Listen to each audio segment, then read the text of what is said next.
Hello, everybody. Hope you've had an amazing week. I am so excited to be here with you once again. I am Melanie Hirschhorn, book marketing strategist. I like to say that I bridge the gap between publishing and publicity, and I help authors really hone in on what their message is, step into thought leadership, and create an online presence so that people can find you and buy your book. Today, I have a fantastic guest who we have literally spent as much time as we're going to be live uh, talking behind the scenes because she's just amazing. So I'm going to bring on Cate Stillman right now, and we're going to find out all about leveraging your book and pivoting when you have to on demand. So Cate, thank you so much for being here. Thanks for having me, Melanie. I'm excited to chat. Okay, so you were telling me that, you've got a book, but then it changed its name. You've already got several other books written. And so why don't we start with who you are and what you do?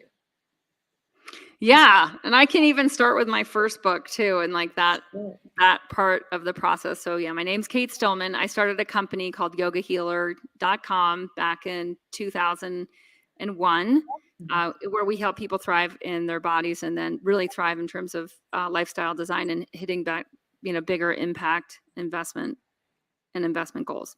And what happened is I became successful. And so and all my friends are wellness pros, right? Because like I grew up in Ayurvedic medicine and really hardcore yoga, teacher training communities, yoga therapeutic, yoga philosophical community. So like all my friends were in wellness and they're like, what are you doing? Because we're broke. And you're buying real estate. Right. You know what? I used to have a client who was a yoga instructor, Pilates instructor, and she said that people in that genre are so often just giving and giving and giving, and they feel bad asking for money. So I can speak to that. And the business model that most, it's like one of these things, like a lot of people don't study business who go into yoga. And so they don't look at the business model. They just copy what everybody else is doing. And if you're following lemmings off a cliff at that point with seriously, like most yoga studios are hobby businesses. Yeah. So if the owner actually counts paying themselves, there's no profit margin.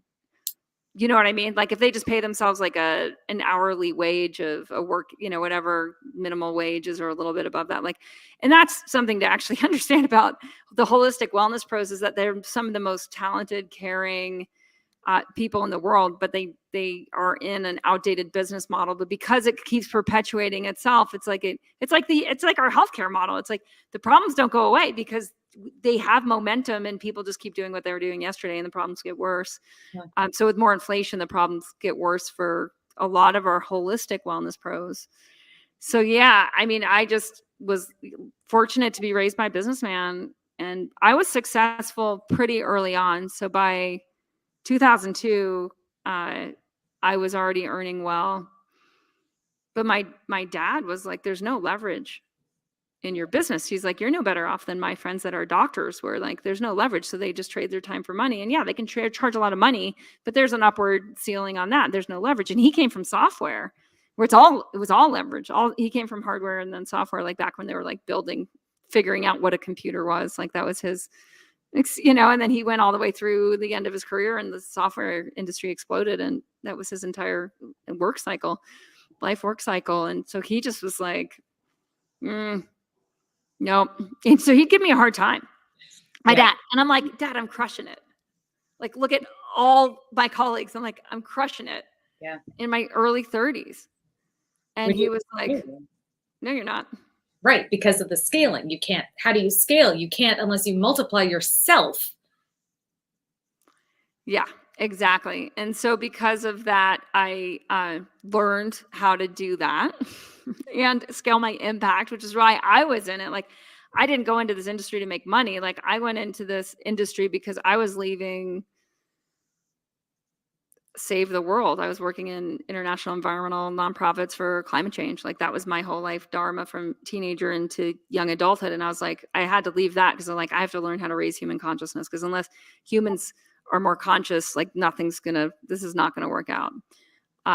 And so I was leaving that, went into human consciousness, which brought me into enlightenment studies, which brought me into yoga and Ayurvedic medicine, which then brought me into the Wellness Pro community. And then I was like, you guys, we need to get people to results fast and we need to be able to leverage our own wisdom because otherwise, if you're only working with 20 people a year, And there's how many billions of people on the planet, and consciousness on the planet is at all these different stages. But at the higher levels, it's really small percentage. So like we've got a timeline here with global environmental issues. So yeah, no, true, exactly. Yeah. So then what happened was like, then digital marketing was happening at the same time. And because my dad was in software, like we always had a computer growing up, like I was not averse to technology. My sister was working in geographical information systems as a computer mapper. Like my family was communicating on email in the 90s. Like we were just kind of in this thing. And I was like, oh, software, my dad just taught me. It's like something you just learn. So if you don't know how to do it, you just learn how to use it. And then that helped a ton of just knowing that no one's good at this stuff. You just do it until you get good at it. Right.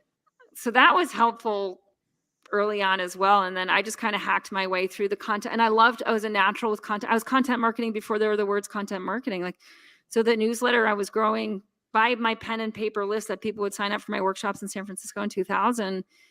Like I would put them on a list and I would send them an email and I'd be like, here's a tip sheet.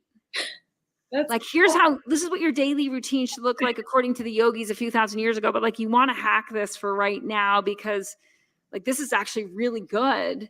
And none of us are really doing this. And most of my people on my list were yoga teachers then, or people teaching yoga students. And so there was already a bit of like spread. So were able to build that up and create what you have now, and what you have even more now, because other than yogahealer.com, you also said you've got Wellness Pro Academy, and then next week, clubthrive.global. So you're doing all this amazing stuff. You're helping all these people, from wellness pros to individuals. Yeah. And how does your book fit into all that? So what happened was I started this workshop in the year 2000 in San Francisco at yoga studios called Daily Routines of a Yogi. And by 2015, it was like, your book is your new business card. Like there was sort of that phase of like, you have to write a book write a book for marketing reasons, like for funnel. So I went to how to write a book in a weekend, one of those workshops, right? And I like churned out a shitty manuscript that took a year and a half to edit and turn into like a book that we could actually sell on Amazon, that I was proud of because I was very educated and knew what a good book was and couldn't release something with my name on it that was a marketing book. Like it had to be a real book. And I just basically looked at like, what are the questions that I am so tired of answering? And one of the biggest things that I had learned in my career was like, if you don't have circadian rhythm habits, if you don't have the core habits that are the primal habits that our human ancestors have had for a really long time, like you will get stressed out, you will develop chronic inflammation, and then you'll develop the diseases of chronic inflammation, which are like 9 out of 10 diseases right now. It's like what everybody's got. Doesn't matter if it's allergies or ectopic dermatitis or asthma or digestive issues or most types of cancer or most types of infections, or like, it's just boils down to people have issues with metabolism that are tied to insulin, that are tied to chronic inflammation. So the yogis, like one of the things that I had been teaching at that point for 15 years is like, here's the daily life, like here's the tip sheet. But what we found in coaching was that like, most people can look at the tip sheet and just be like, there's a couple habits here I don't do. Whether it's early to bed, whether it's intermittent fasting, whether it's taking time to just like zone out and sit in silence every day. Some of these just basic things that humans have known forever. And we used to be more supported by our natural environment to do this than we have since living in a techno environment as like techno homo sapiens or whatever our species is right now, right? Where it's like, we don't really exist apart, like without these, like we don't work the same without little phones.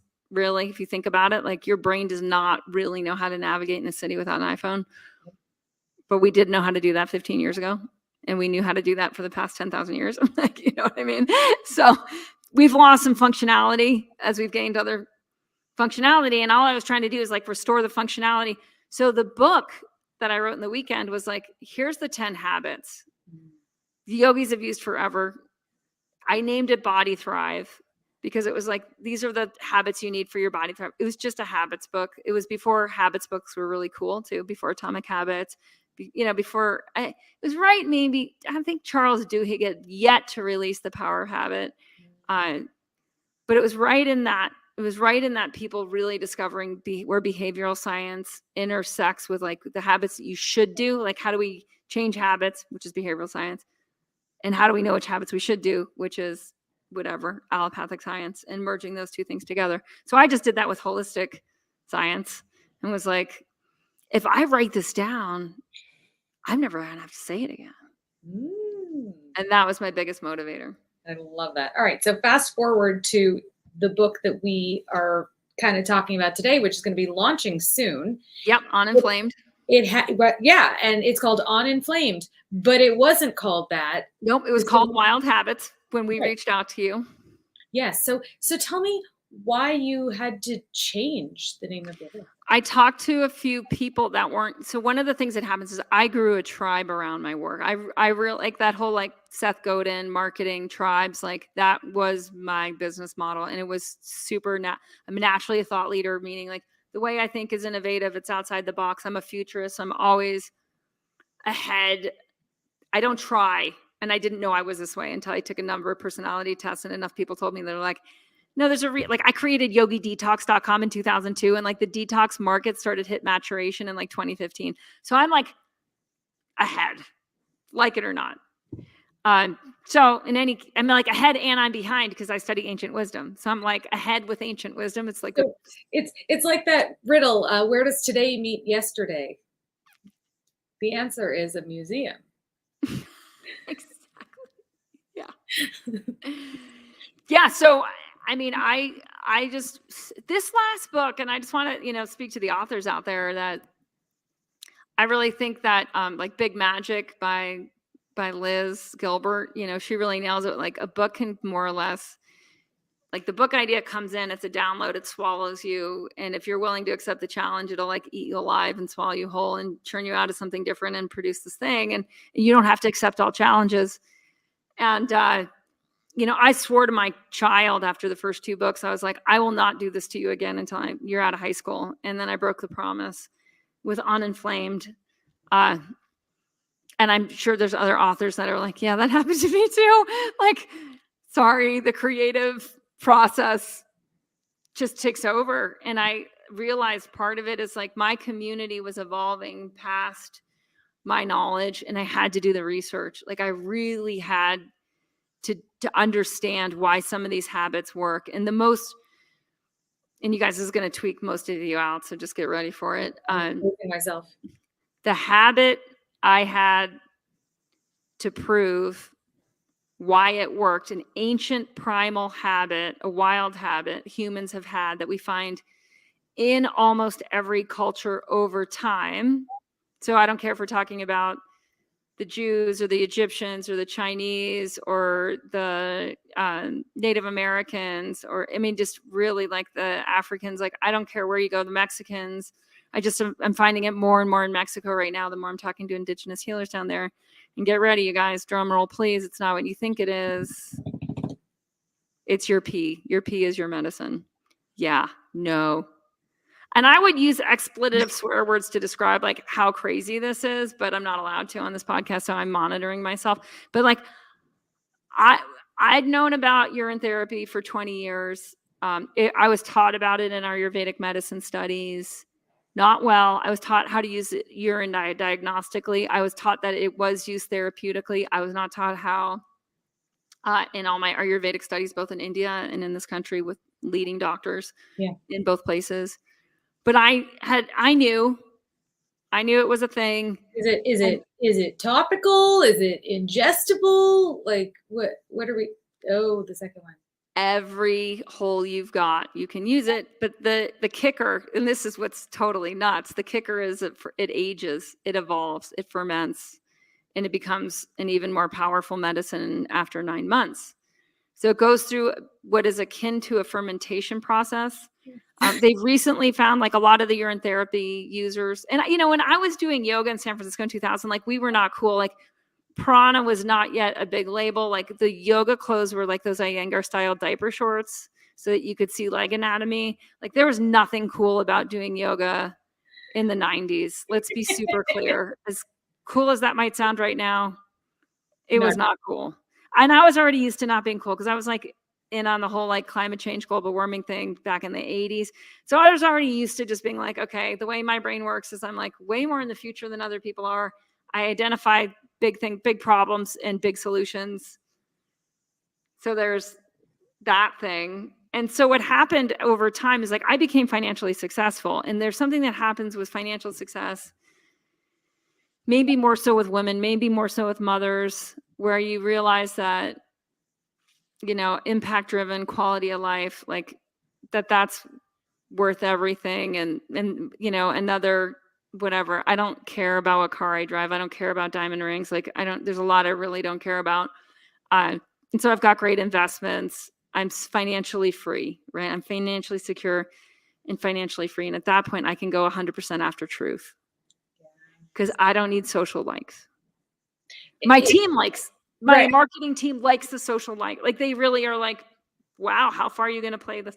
But what happened on our YouTube channels, our urine therapy videos are way more popular, and not necessarily with buyers, but they're way more popular than all of our other content. That's interesting. Yeah. I mean, just like that. And we've had content for a while there. So it's a global trend. It's a thing. It ferments. You can use it in any hole. You can use it in your eyes, up your nose, and your ears, from what I can tell. And this is really what drove me to break my promise to my 9th grader, right? Where I'm like, I know I'm going to sacrifice some things here. But I need to understand why this might work. And there's really no studies on it. Like if you look through the NIH archives, and there's no studies on it. And there's massive studies on urine. Urine is the most studied substance in human health. So we know so much about urine. We know a lot about the pathologies that show up in urine. Right. The Canadian Urine Metabolome Project has mapped out all the different basically metabolic differentiating factors in urine, and there's over 4,500 factors. Like there's so much. Yeah. It's like, it's really complicated.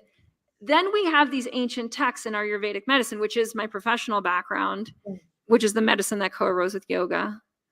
So it's like yoga is the path of enlightenment. Ayurveda's like, well, if you're going to be enlightened, like it'd be helpful if you stuck around for a really long time and we're super healthy, because it takes a while for people to like get it.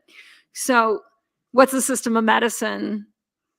Preventative largely, right? That just like optimizes health. Well, 2,000 years ago, they wrote a text, not just on human urine as medicine, but on the 9 types of mammal urine and how to differentiate the uses of urine as medicine. And right now in India, like cow urine it's a highly profitable supplement, just like turmeric's a highly profitable supplement. So it's something that they do have double-blind studies on, but we don't have them in the US has patents actually on cow urine now because they're copying that industry. So in any case, like the data was missing, right?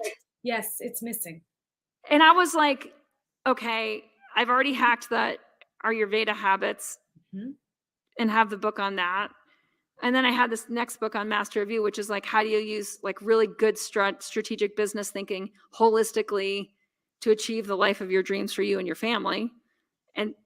And that was just done. And then I was like, oh my gosh, I coach this community of wellness pros.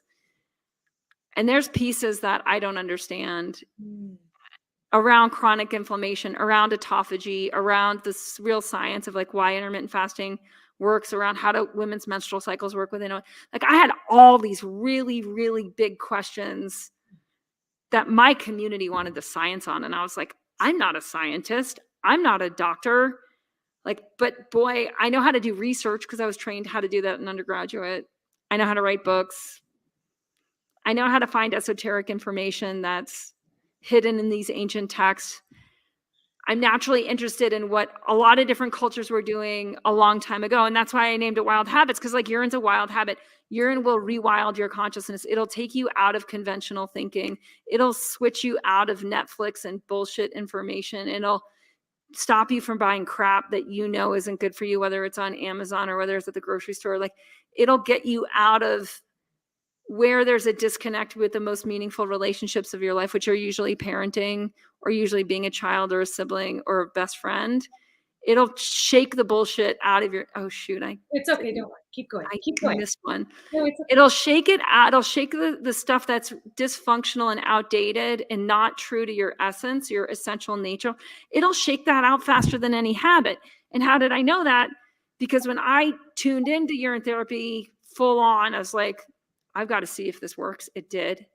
I was telling my tribe about it. And it came up from within the tribe. It came up from within the members of the tribe being like, what do you know about this? And I'm like, not enough. What do we know about it? Let's find out everything we can, see if there's anything to it. I have people, I'm an intergenerational community, 20 to age 80, right?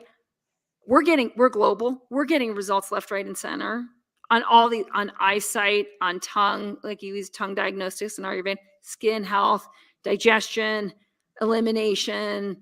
I mean, just like people that are in their 70s getting results of stuff they've given up on, people passing kidney stones that like just getting stuff out of their body because it will pull. And so then I look at the ancient texts and it's like, it's antitoxic, which means it'll pull what your physiology deems as toxic, which just means something it doesn't want inside. Right. It will pull that out and it will rejuvenate. And it's unusual to find medicines that do both of those actions in interesting plant medicines and plant compounding. Okay. And, yeah.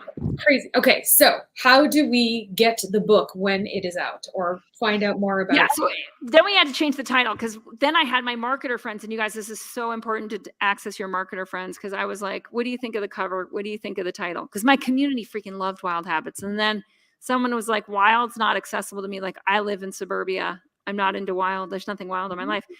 So then I started looking at wild and I was like, you know what? It's really primal habits. It's like prime numbers. Like that's what these habits are. It's like, they're like the prime, and it's not all in urine therapy, you guys. There's 21 habits right now. Wild habits. I'm trying to bring it down to 19. So it's Inflamed.